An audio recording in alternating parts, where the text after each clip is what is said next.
Right, this is a female salamander, and we can tell by looking at the ovary that we'll get to in a little bit. It's kind of hard to see some of the parts here, so I'll point out some of the things, but some of the things we'll have to just kind of let you know where they are. So here's the liver, and the liver was connected to the ventral abdominal wall here by something called the falciform ligament.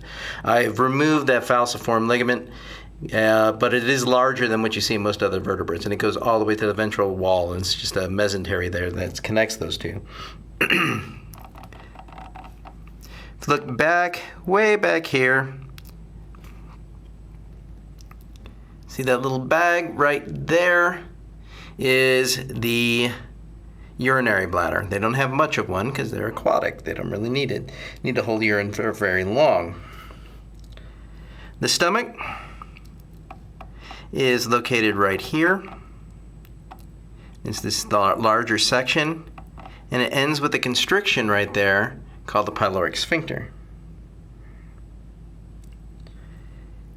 Next to the stomach is the spleen. That's this darker brown area, triangular area, and it's connected to the stomach by the gastrosplenic ligament, so sometimes things make sense.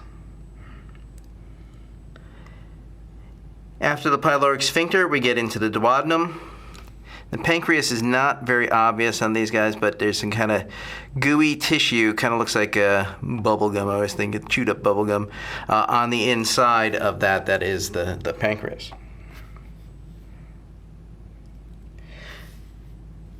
After the duodenum, we get into the rest of the small intestines, and the small intestines have a mesentery in here.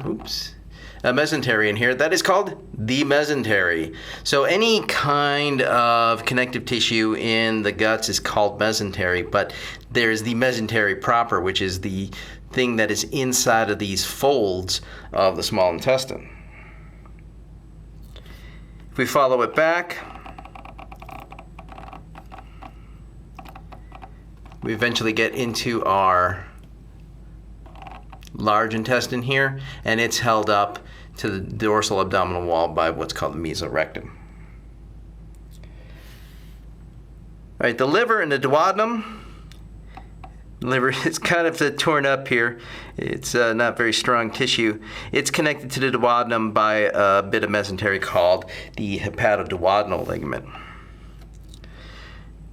In these guys, the gallbladder is not very obvious in here, and it's kind of torn up, but it's on the underside, or well, actually on the dorsal side of the liver. And you won't see the common bile duct very easily, especially if we can't even really find the gallbladder on these guys. And then lungs, this is a non-transformed, purely aquatic salamander. It doesn't have lungs yet. The lungs would normally be located, if this was a mud puppy, up in this region here. And they're clear, they're small, and they're not very obvious. All right, so as I mentioned, this is a female. And so if we look here, this is the ovary. And the ovary often looks like a whole bunch of clusters of eggs, because that's what it is. And it's held up by a connective tissue called the mesovarium, which is underneath there. The oviduct is located over here, and it's this curlicue that goes all the way from the front side of the abdominal cavity all the way back to the cloaca. In between the two, right there, is the kidney.